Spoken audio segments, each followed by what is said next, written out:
Assalamualaikum warahmatullahi wabarakatuh. Bismillahirrahmanirrahim. Hamdan lillah, salatan wassalaman ala sayyidina Muhammad ibn Abdillah Rasulillah wa ala alihi wa sahbihi wa man tabi'a hudah. Amma ba'd. Pemirsa Cahaya Hati Antv dimanapun berada, semoga diberkahi oleh Allah Subhanahu wa Ta'ala. Pada kesempatan ini kami akan mengangkat satu tema yang berjudul ilmuwan dan pengalaman spiritual. Ibnu Abdil Bar, pengarang kitab Jami'u Bayanil Ilmi wa Fadlih, di dalam kitabnya Jami'u Bayanil Ilmi wa Fadlih nomor 1510.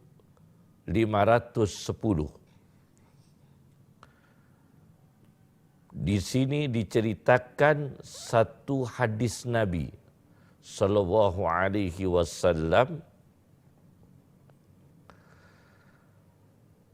Di sini disebutkan, ala ingatlah, la khaira fi ibadatin, tidak ada kebaikan dalam suatu ibadah, laisa fihi tafaqquhun, yang tidak disertai dengan memahami agama,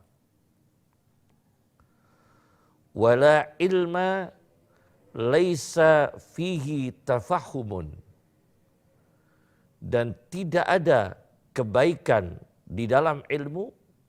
Bisa dibaca wala ilmin, ay la khaira fi ilmin, tidak ada kebaikan dalam ilmu, laisa fihi tafahumun, yang tidak ada pemahaman yang benar.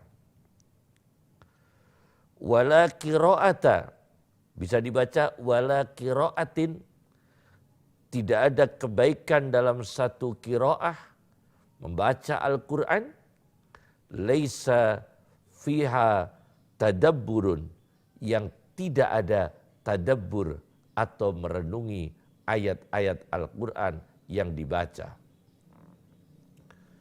Berarti ibadah harus disertai memahami agama. Ilmu harus disertai memahami ilmu itu sendiri. Termasuk siapa yang memberi ilmu pengetahuan kepada manusia, yaitu Allah Ta'ala Al-Alim, yang maha mengetahui. Membaca Al-Quran harus disertai dengan tadabbur, mengangan-angan. Ayat pertama dalam Al-Quran yang diturunkan ialah Iqra, bacalah. Kata Iqra dalam Al-Quran sebanyak 3 kali. Bacalah dengan kalimat mufrad atau tunggal, Iqra 3 kali. Sedangkan Iqra'u yang artinya bacalah kalian semua dengan bentuk jamak juga 3 kali dalam Al-Quran. Dalam Al-Quran disebutkan Iqra bismi rabbikal ladzi khalaq. Bacalah Al-Quran, bacalah ilmu pengetahuan, tetapi membaca Al-Quran, membaca ilmu pengetahuan bismi rabbika, dengan menyebut nama Tuhanmu. Ini kekuatan spiritual. Maka seorang yang membaca kitab, seorang yang membaca ilmu membutuhkan energi bismi rabbika, dengan menyebut Tuhanmu, dengan menyebut nama Allah yang memberikan ilmu pengetahuan kepada manusia, alladzi khalaq, yang menciptakan manusia. Maka orang yang punya ilmu, ulama, ilmuwan, cendekiawan, ahli riset, peneliti, itu bisa ilmunya bermanfaat bagi dirinya sendiri dan bagi umat manusia apabila orang yang berilmu itu mempunyai dasar spiritual yang baik, kejiwaan yang baik, hubungan dengan Allah Subhanahu wa Ta'ala, dengan beribadah, dengan berzikir, dengan bertasbih, dengan tahdibun nufus, mensucikan jiwa, dengan nur Rabbani, cahaya Allah yang maha memberikan pendidikan. Itu apabila tertanam dalam jiwa seorang yang berilmu, maka lahirlah manusia ulil albab, manusia yang cerdas, manusia yang cendekiawan, manusia yang intelektual, tetapi intelektualnya itu intelektual di bawah naungan ridha Allah Subhanahu wa Ta'ala. Sebagai contoh, ilmuwan yang merasakan kebutuhan akan spiritual. Dokter yang sangat terkenal dalam sejarah Islam adalah Ibnu Sina, atau yang dikenal dengan Avicenna. Diceritakan oleh Al-Yafi'i di dalam kitabnya Mir'atul Janan. Di dalam kitabnya Mir'atul Janan, karya Al-Yafi'i, bahwa Ibnu Sina, seorang ilmuwan, dokter, filosof,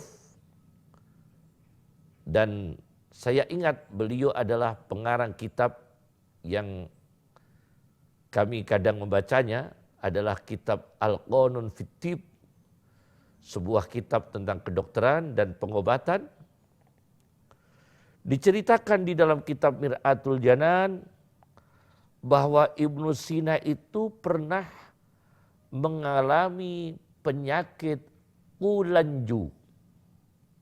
Kulanju itu dalam tulisan Arab, kulanju, atau penyakit usus besar, kolon. Penyakit usus besar, yaitu kolon. Terasa perutnya itu mules, Ibnu Sina. Yasikhu usbu'an, sehat 1 minggu, wa yamradu usbu'an, sakit 1 minggu. Padahal dia adalah tokoh kedokteran dunia. Wa maridha amradan katsirah, dan sakit komplikasi beliau. Berbagai macam penyakit, amradan katsirah, berbagai penyakit, berarti komplikasi. Tapi akhirnya fa'ajazatil mu'alajat an syifaiha. Berbagai upaya pengobatan tidak membuahkan hasil untuk penyembuhan bapak kedokteran, tokoh kedokteran dunia Ibnu Sina atau Avicenna. Pada akhirnya fa'ahmalal mudawat. Ibnu Sina berhenti dari pengobatan. Wa'tarafa bil ajzi an tadbiri nafsih. Ibnu Sina mengakui akan kelemahan, akan tidak kemampuan untuk mengatur dirinya, untuk menyehatkan dirinya. Akhirnya Ibnu Sina di sini dicatat, summakhtasala wa taba. Ibnu Sina melakukan mandi taubat, mandi kemudian taubat, merasa banyak dosa. Wa tasaddaqa bima ma'ahu alal fuqara, dan menyedekahkan sebagian hartanya kepada orang-orang fakir. Waraddal madzalim ala man arafah, dan mengembalikan hak-hak orang lain yang selama ini Ibnu Sina merasa mendolimi manusia, nah terjadi spiritual. Ibnu Sina ingat akan dosa-dosanya, mengembalikan harta-harta yang hasil kedoliman, diberikan kepada orang yang berhak, ala man arafah, kepada orang yang dia kenal, yang sebagian hartanya merasa diambil oleh Ibnu Sina secara tidak sah. Wa a'taqa mamalikahu, kemudian Ibnu Sina memerdekakan budaknya. Bahkan wa ja'ala yakhtimu fi kulli salasati ayyamin khatmah, menghatamkan Al-Quran 3 hari 1 kali khatam. 3 hari 1 kali khatam. Kemudian Ibnu Sina meninggal dunia. Jangan kemana-mana, kita akan kembali setelah pesan-pesan berikut ini. Tips menonton televisi yang sehat dan aman. 1. Pastikan Anda punya televisi. Nyalakan TV Anda, bukan milik tetangga. 2. Penerangan kuat. Lampu yang kurang terang akan merusak mata dan menyulitkan melihat mantan. 3. Jarak pandang minimal. Jarak yang dianjurkan adalah 5 kali diagonal layar. Misal, jarak nonton TV 21 inch adalah 2,56 meter, jangan 15 meter. Ya nggak kelihatan dong. 4. Durasi tidak terlalu lama. Mata akan lelah jika nonton lebih dari 2 jam. Seperti mencintai orang yang tidak cinta kita. Capek deh. 5. Istirahatkan mata dan badan. Sering berkedip agar mata tidak kering. Tapi jangan terlalu sering, karena akan dikira centil. 6. Diskusikan apa yang telah disaksikan. Biasakan berdiskusi bersama keluarga atau rekan. Tapi jangan diskusi sama mantan ya.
akhir Ibnu Sina itu berakhir dengan spiritual.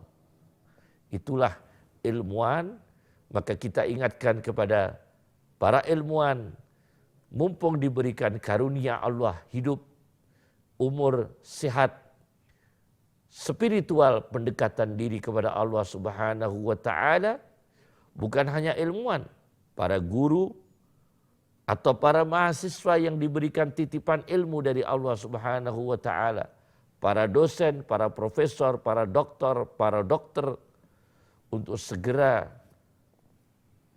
meningkatkan spiritual, pendekatan diri kepada Allah Subhanahu wa taala.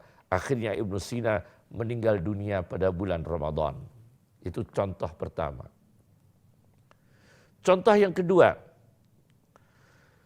spiritual seorang ilmuwan, ulama, pemikir, ahli riset, peneliti bisa didapat dari pengalaman menangani orang lain. Jadi mendapatkan spiritual, belajar dari orang lain. Ada sebuah buku berjudul Kesaksian Seorang Dokter. Buku bahasa Indonesia berjudul Kesaksian Seorang Dokter. Di situ saya baca di halaman 134-135 diceritakan ada Dokter Jasim. Dokter Jasim ini ahli jantung anak. Beliau praktek di Rumah Sakit Angkatan Bersenjata Riyadh, Saudi Arabia. Suatu ketika, pada suatu malam, Dokter Jasim ini, ahli jantung anak, sedang berada di Rumah Sakit Angkatan Bersenjata Riyadh, ibu kota Saudi Arabia. Ketika malam, ada pasien yang sudah meninggal dunia. Beliau ingin memastikan betulkah sudah meninggal dunia. Maka beliau memasang stetoskop. Alat dipasang pada dada pasien yang diperkirakan sudah meninggal dan ternyata sudah meninggal dunia. Tapi alangkah terkejutnya ketika stetoskop itu diletakkan di atas dadanya pasien itu, didengar dari telinganya Dokter Jasim ada suara azan dalam perutnya itu. Ada suara azan, suara takbir, suara syahadat, suara azan. Dilihatnya ternyata jam 1 malam. Dilihat jam 1 malam. Berarti belum tiba adzan subuh. Maka diulangi lagi. Stetoskop itu diletakkan di atas dada pasien tadi yang sudah meninggal dunia. Maka didengarkan oleh Dokter Jasim suara adzan dalam perut itu berkumandang secara sempurna. Sempurna sekali. Subhanallah, itu suatu keajaiban. Orang sudah mati, stetoskop diletakkan di atas dadanya, ternyata terdengar suara azan dari dalam perutnya. Akhirnya Dokter Jasim ini penasaran. Akhirnya Allah mempertemukan Dokter Jasim dengan keluarga orang yang mati itu. Bertemu dengan keluarganya dan keluarganya bercerita bahwa anggota keluarga yang mati itu adalah petugas azan. Seorang muazzin yang tidak pernah terlambat. Seorang muadzin yang tidak pernah terlambat. Jadi belum waktunya sholat sudah mempersiapkan diri untuk adzan. Dan itu dikerjakan dalam waktu yang cukup lama. Semasa hidupnya bekerja sebagai muadzin. Bahkan diceritakan di sini selalu menghatamkan Al-Quran 3 hari sekali khatam. Dan tidak pernah menggunjing orang lain. Dan tidak pernah menyakiti orang lain dengan lidahnya. Menjaga lisan dari kesalahan. Ini dilakukan oleh mayit tadi semasa hidupnya. Maka Allah membalas suatu keajaiban. Meskipun dia sudah meninggal dunia, di dalam perutnya masih terdengar suara adzan secara sempurna. Itu pengalaman spiritual didapatkan oleh Dr. Jasim sebagai ilmuwan, sebagai dokter. Ada lagi pengalaman spiritual yang ditemukan, dirasakan, dialami oleh seorang ulama mutakallim sunni, seorang teolog sunni, astronom, falaki, muhandis, insinyur, ahli geometri, tabib, seorang dokter, mufassir, seorang ahli tafsir, yaitu Fakhruddin Ar-Razi, yang punya tafsir Al-Kabir atau tafsir Mafatihul Ghaib atau tafsir Al-Fakhrur Razi. Saya baca di dalam tafsir itu,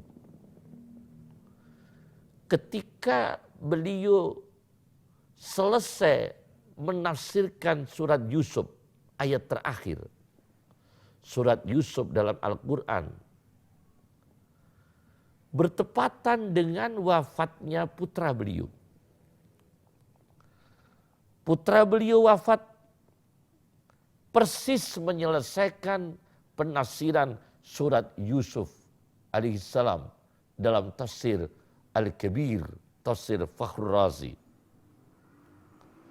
Putra yang bernama Muhammad, tepatnya pada hari Rabu, bulan Sa'ban, tahun 601 Hijriah. Beliau mengatakan, kuntu waqad kuntu dayyiqas sadri jiddan. Aku kehilangan anakku. Aku merasakan sesak hatiku. Sangat sesak hatiku. Sangat sedih hatiku. Bisa babi wafatil walad. Dengan sebab wafatnya anakku Muhammad. Akhirnya beliau menyempatkan menulis dalam tafsirnya itu syair-syair tentang bagaimana rasa beliau, ridha beliau dengan takdir Allah. Matinya anaknya disambut dengan keridhaan. Beliau harapan-harapannya, doa-doanya dituangkan dalam syair 9 bait dalam tafsir Fakhruddin Ar-Razi. Kemudian beliau berpesan kepada siapa saja yang membaca tafsirku Mafatihul Ghaib untuk mengirimkan Fatihah untuk terkhusus anakku Muhammad dan untuk Fakhruddin Ar-Razi sendiri. Nah, ini pengalaman spiritual. Seorang ulama ketika anaknya meninggal dunia masih menyempatkan membuat syair-syair 9 bait dan dituangkan dalam karyanya, dituangkan dalam tafsirnya. Itu karena ridhonya kepada Allah Subhanahu wa ta'ala. Karena ketabahan beliau. Nah, inilah pengalaman spiritual seorang ulama.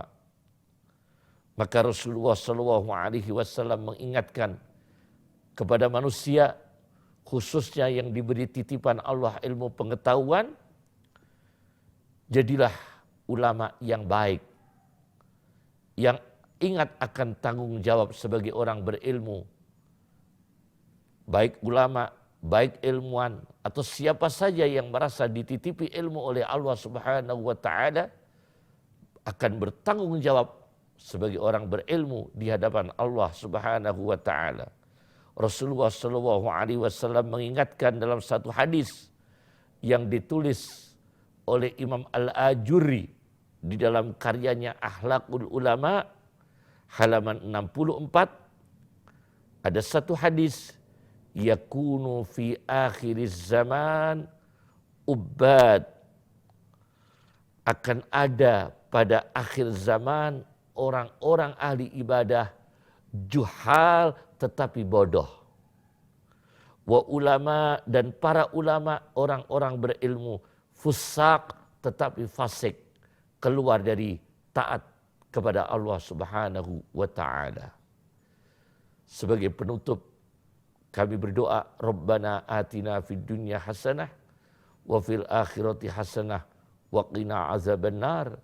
Sallallahu ala Muhammad sallallahu alaihi wasallam wa akhiru da'wana alhamdulillahi rabbil alamin. Assalamualaikum warahmatullahi wabarakatuh.